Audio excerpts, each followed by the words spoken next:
Like, I don't know what's to that nigga Sporty Face when it come to that, man. He looking bad out here, man. He tried to get DC Baby Draco rushed in the county last night. You say what? He tried to get DC Baby Draco rushed in the county last night. For real? Well, yeah, the homies called me. They called me about 9 o'clock. Why? I'm in the bounty. What's happening? Been DC Baby Draco. What about him? His Sporty Face telling the neighborhood card, dude is. But when we just got at him, he got to the blood. He said, any of y'all know Whack called Whack with your grill on the line? He'll send you to work.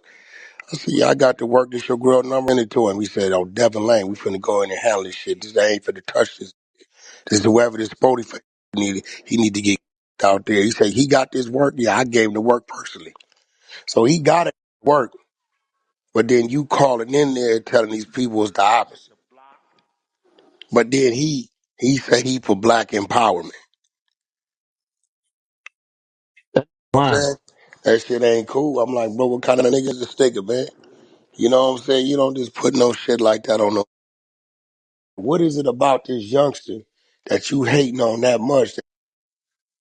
Because he doing hood vlogs and he ain't from down here. That's why he could do them. He ain't from down here. He popping. Yeah, that's it. Cause he popping. Yo, Yeah. Sporty That Face, nigga, like, you need to stop that, bro. I know you ain't gonna mention my name. I did an interview with Sporty Face too. It's crazy. But I know he ain't gonna mention my name. You know what I'm saying? I'm man, definitely a I don't known know. I affiliate told when the it nigga comes the to the other day, West. I So got tired of him. You keep mentioning my name, talking about what I ain't gonna do. Now, you got a reason to come get at me. I just told him that 2 days ago. See, I'm up like that, bro, because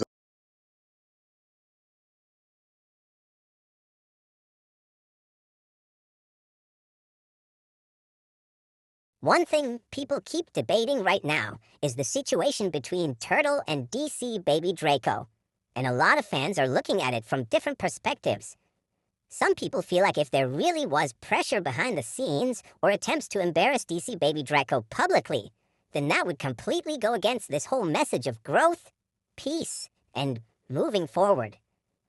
Because at the end of the day, if somebody already handled their legal situation in court, and people have looked into the paperwork and didn't find anything beyond what was already admitted to, then continuing to push narratives or hold hate towards somebody starts to look personal instead of principled.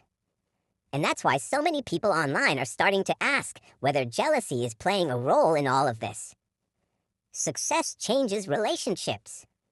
A person can come from the same environment as you, but once they start gaining attention, building a platform, getting interviews, making money, or becoming more known than expected, it can create tension that never existed before. Sometimes people don't even realize they're jealous. They convince themselves they just don't like somebody, but in reality, they're uncomfortable watching another person grow into a position they wanted for themselves. And jealousy is dangerous because it can make somebody focus more on tearing another person down than building themselves up. Instead of leveling up their own content, their own brand, their own opportunities, they become obsessed with watching somebody else. That type of energy never leads anywhere positive. The crazy part is, from the outside looking in, it seems like both sides already have enough motion to stay in their own lanes. Turtle has built his own audience and has people paying attention to what he's doing. So if peace and maturity are really the message now, then the smartest thing for everybody would be to focus on elevation instead of unnecessary division. Because if somebody is truly pushing peace, growth, and reconciliation, then that standard has to apply across the board. You can't say you want unity with certain people while still targeting somebody else over personal feelings. People notice inconsistency. If old enemies can sit down, have conversations, and move forward, then why keep hostility alive with somebody from your own side of the culture? That's what confuses a lot of supporters. They look at situations like this and wonder why certain problems continue when there's already enough issues outside the community. Too many careers have been ruined over pride, ego, envy, and unresolved tension. Too many people have lost friendships, opportunities, and freedom because nobody wanted to be the bigger person. And another thing people don't talk about enough is how attention from the internet can make situations worse. Once fans, blogs, live streams, and comment sections get involved, everybody starts feeling pressure to stand on business publicly. Sometimes people stop thinking logically because they feel like backing down or being peaceful will make them look weak. But in reality, maturity is harder than chaos. Anybody can continue drama. Anybody can keep throwing shots. Anybody can entertain negativity because negativity gets clicks.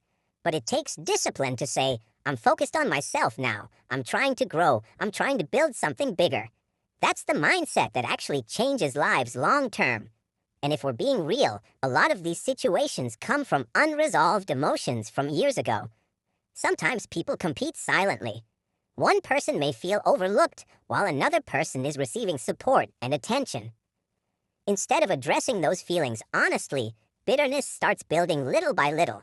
Then eventually, every move the other person makes becomes irritating, even if they never directly did anything serious. That's why self-awareness is important. A person has to ask themselves, am I truly upset because this person harmed me? Or am I upset because they're succeeding in ways I didn't expect? Those are two completely different conversations. Another lesson here is that the streets and internet culture often reward conflict more than growth. When two people are arguing, everybody tunes in. But when people reconcile, focus on business, and stay productive, it doesn't get the same attention. That can trap people in cycles of drama because controversy becomes profitable. But long term, peace usually benefits everybody more than constant warfare. Protecting your mental health, your freedom, your family, and your future is worth more than internet validation. A lot of people who spent years beefing eventually look back and realize the problems were never worth the energy in the first place. That's why many supporters are saying both sides should focus on evolution instead of destruction. Continue building platforms, continue growing audiences, continue making money, continue showing younger people that success doesn't always have to come from conflict. Because the older you get, the more you realize that hatred drains energy. Jealousy drains energy. Obsession with another person drains energy. But discipline, focus, consistency, and self-improvement can completely change somebody's life. And maybe that's the biggest lesson in all of this. Just because you come from struggle, competition, or division doesn't mean you have to stay there forever. Growth is possible. Peace is possible. But only if people are willing to let go of ego and stop allowing resentment to control their decisions.